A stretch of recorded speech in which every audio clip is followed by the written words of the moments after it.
One night in late 2003, a 22-year-old man named Michael Bridges took his seat high up in the stands at a professional hockey game in Calgary, a major city in Canada. He stared down at the bright white ice, at the empty rink waiting for players to skate out, and he felt this strange mix of disbelief and gratitude.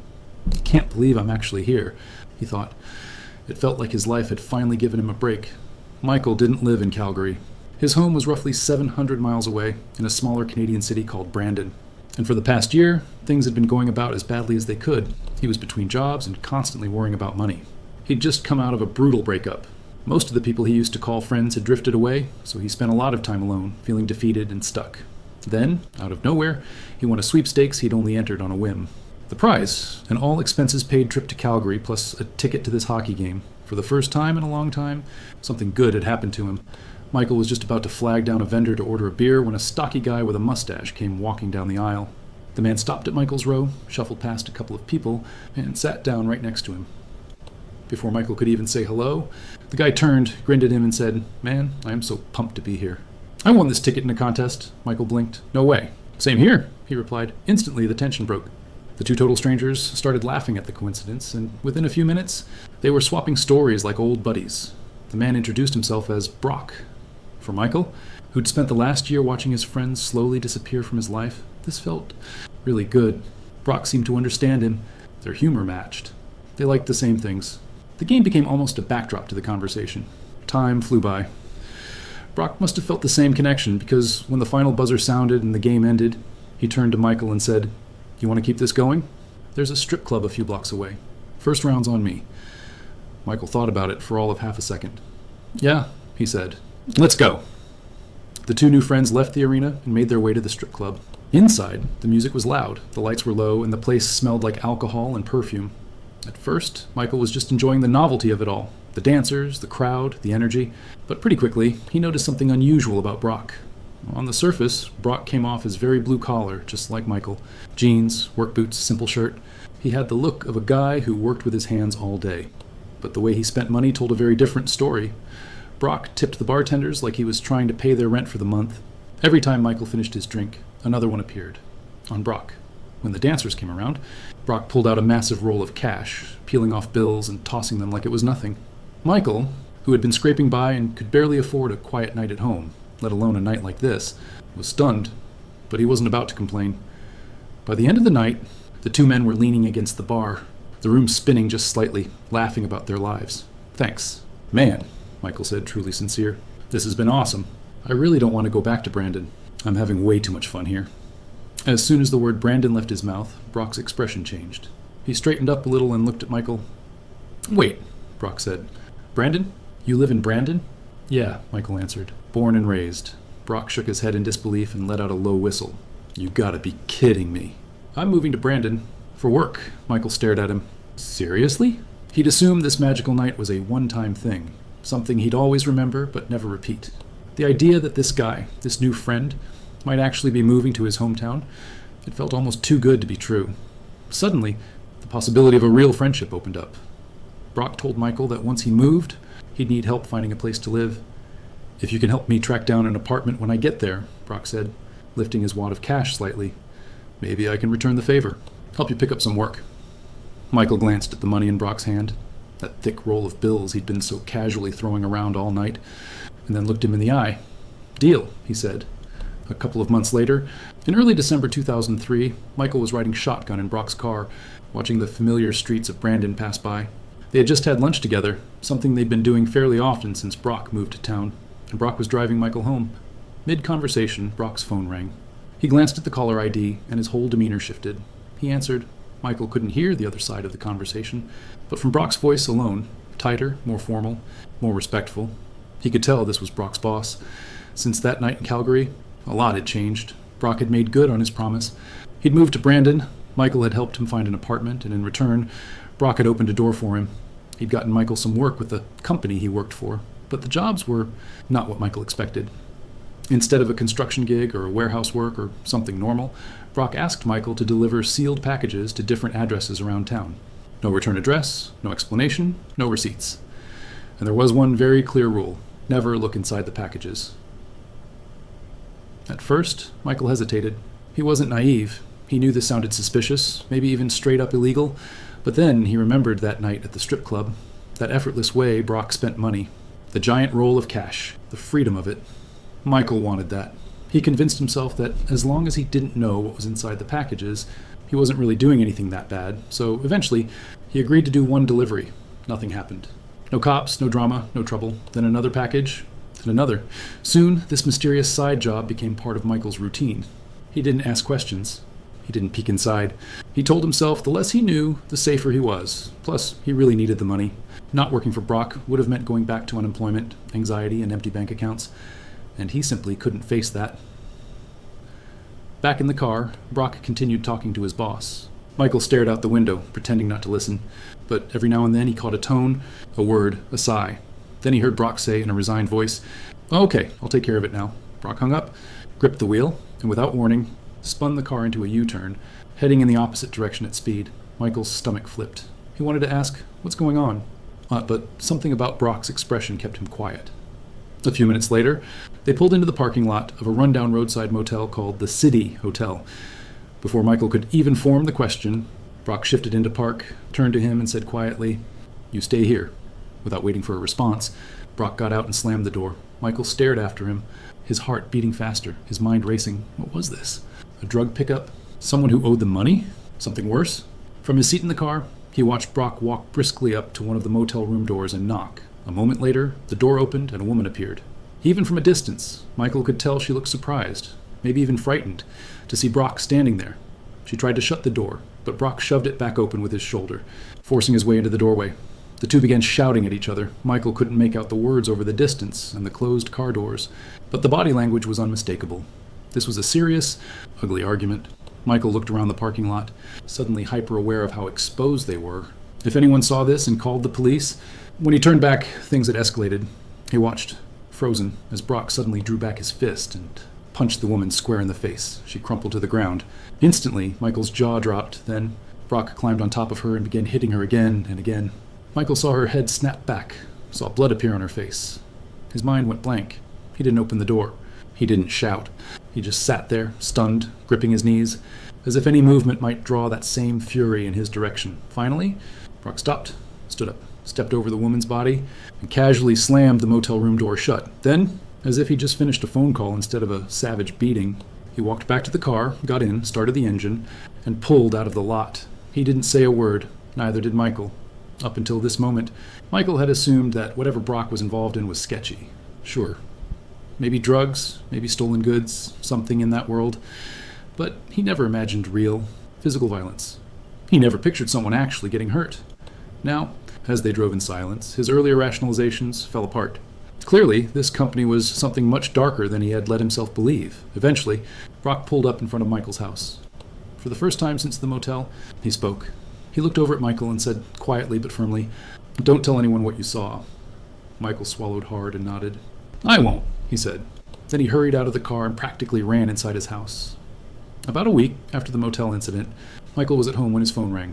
He looked at the caller ID. It was Brock. For a split second, Michael considered letting it go to voicemail. His stomach twisted at the thought of hearing that man's voice again, remembering the way he'd watched him beat that woman without hesitation. But Michael also knew he couldn't ignore him. He was already in too deep. He'd taken the money. He'd delivered the packages. He'd stayed quiet about the motel, and now, whether he liked it or not, his safety depended on Brock believing he was loyal, so he answered. "Hello?" Brock didn't bother with small talk. "No, hello, no, how are you? Nothing. I've got another delivery for you," Brock said. "If you're still in." Michael's fingers tightened around the phone. He knew what the right thing was. He should say no. He should cut ties, walk away, maybe even call the police and tell them everything. But a different thought pushed its way forward. The image of that woman on the floor of the motel room, bloody and motionless. If I say no, does that happen to me? On top of that, the money from these deliveries was keeping his life afloat. He didn't have a real alternative. After a long, tense pause, Michael exhaled and said, "Yeah, I'm still committed. I'll do it." There was a brief silence on the line, then Brock said, "Good. The boss and I are impressed. You kept your mouth shut. That goes a long way." Then he hung up. Michael stared at the phone. The compliment did nothing to ease his anxiety. He felt trapped. Still, he grabbed his keys, walked out to his car, and went to pick up the next package. 2 months passed. It was now early February 2004. Michael and Brock were sitting across from each other in a small diner in Brandon, picking at their food in one of those red vinyl booths. On the surface, things looked normal. Michael was still doing regular delivery runs. The two of them still met up periodically for lunch or dinner. Brock still paid. But today, Michael sensed a different energy from him. Brock seemed jittery. He kept bouncing his leg under the table, tapping his fingers, checking the door. After a while, Michael couldn't ignore it. "Hey, you all right?" he asked. To his surprise, Brock's face lit up with a strange, almost excited expression. "Oh, I'm more than all right," he said. "Actually, I've got something for you. Something that could change your life." Michael put down his fork. Brock went on. He said that both he and the boss were seriously impressed with Michael, not just because he kept quiet about what happened at the motel, but because he'd obviously followed instructions and never tried to peek inside any of those packages. That told them two crucial things. Michael was loyal, and Michael could follow orders. "So here's what I'm thinking," Brock said. "I want to introduce you to the boss. If he likes you, he might move you up. Less grunt work, more responsibility. More money. A job like mine." Michael's heart began to race. A part of him was thrilled. He wanted what Brock had. The steady cash, the confidence, the sense of control. Over the past several months, his shock at the danger and violence had dulled. He'd gotten used to living close to the edge. Another part of him, though, was terrified. He barely knew anything about this boss, except one crucial detail. He had no problem using violence to send a message. If Michael met this man, he would have to impress him. There would be no second chances. As Michael wrestled with these competing feelings, Brock added one more condition. "Before I take you to meet him," Brock said, leaning back in his seat, "you need to pass one more test." Michael frowned. "What kind of test?" "You've proven you can deliver packages and keep quiet," Brock said. "Now you need to prove you can be tougher, that you can do what needs to be done. Like I do." He finished speaking and just stared at Michael, studying his face, waiting. Michael's mind spun. Was he supposed to come up with something? Was Brock about to ask him to hurt someone? Rob someone? Was there some trial he didn't know about? Before Brock could clarify, Michael had an idea. Suddenly, sharply, he realized he already had proof that he could be just as ruthless as Brock. Long before he ever met him, something horrible had happened in Michael's life. Something that proved he was capable of extreme violence. He had survived it. He had lived with it. And in his twisted logic, he now saw it as a kind of credential. "If I tell them what I did," he thought, "they'll know I'm serious. They'll know I can handle anything." Feeling strangely confident, Michael looked Brock dead in the eye and said, "I've already passed your test." Then he told Brock the story of his past. As Michael spoke, Brock's eyes widened. He didn't interrupt. He barely moved. When Michael finally finished, the words hanging in the air between them, Brock took a breath and nodded. "Okay," he said quietly. "You're ready to meet the boss." A few days later, the meeting was set. On the appointed day, Michael arrived at an upscale hotel in a nearby city. The lobby was bright, polished, and buzzing with quiet activity. Nothing like the dingy spots he'd been visiting for deliveries. He spotted Brock sitting in one of the lobby chairs, waiting. When Brock saw him, he stood up, smiled, and motioned for Michael to follow. They took the elevator up to one of the higher floors, walked down a long hallway, and stopped at a particular door. Brock pulled out a keycard, swiped it, and opened the door. Inside was a luxurious suite with a large living area, expensive furniture, and a sweeping view out the window. No one was there. "Where's the boss?" Michael asked. Brock closed the door behind them. "The boss doesn't wait on anyone," he said. "People wait on the boss. He'll be here when he's ready. Have a seat." Michael tried to calm his pounding heart as he sat down on the edge of an armchair.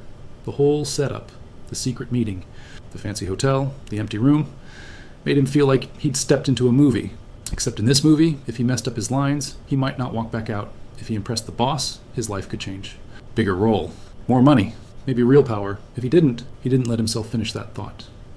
Seeing how tense Michael looked, Brock crossed the room and said, "Tell you what, why don't you run through your story again? A practice round before the boss gets here. Just so you're ready." Michael seized on the distraction. "Yeah," he said. "Okay." He went through the story he'd told Brock at the diner, step by step, reliving the darkest thing he'd ever done, the thing he'd kept buried, now using it as a twisted kind of job application. When he finished, there was a sharp knock at the door. Brock looked at him. "That'll be him. You ready?" Michael swallowed. "Yeah, I'm ready." Brock walked over, put his hand on the doorknob, gave Michael one last look, and then opened the door. Michael turned toward the entrance, expecting to see the shadowy boss he'd been building up in his mind. Instead, what he saw made his stomach drop. It wasn't a lone man in an expensive suit. It was a group of police officers, stepping into the room with purpose. In that instant, Michael understood. The last several months of his life had been a lie. The sweepstakes that had randomly sent him to Calgary? That wasn't real. Someone had staged the entire thing so he would end up in that seat at that game right next to Brock. The mysterious, sensitive packages he'd been delivering. None of them contained drugs or contraband. Inside was nothing more than ordinary flour. The brutal beating at the city hotel, the woman on the floor, the blood, the shouting, all of it had been fake. The woman was an actress. Brock was acting. The blood had come from capsules hidden in her mouth. No one had been harmed. There was, however, one part of this whole story that was real. Brock actually did work for a secretive organization. He actually did want to bring Michael inside. It just wasn't a criminal enterprise. It was the Royal Canadian Mounted Police. Brock was an undercover officer. The entire friendship, the jobs, the staged violence, the sweepstakes, all of it was part of an elaborate sting operation designed to get Michael to confess to a crime. And in that hotel room, with hidden cameras rolling, that's exactly what he had done. Michael's secret was murder. 2 years earlier, his girlfriend, Erin Schnee, had tried to leave him. Michael couldn't handle it. In a rage, he attacked her, strangled her until she lost consciousness, and then drowned her in a bathtub. That was the story he'd told Brock at the diner. That was the story he'd just repeated in the hotel suite. Thinking it would prove how tough and committed he was, he'd essentially said, "Look what I've done. I'm your guy." Instead, what he'd done was hand the police exactly what they'd been trying to get: a detailed, voluntary confession. So when he heard the knock on the door and turned, expecting the boss, what he actually saw was the end of his freedom. The officers entered, placed him under arrest, and took him into custody for Erin's murder. Erin's remains were later recovered from the remote location where Michael had dumped her body, and she was finally laid to rest properly. Michael Bridges was ultimately convicted of her murder and sentenced to life in prison.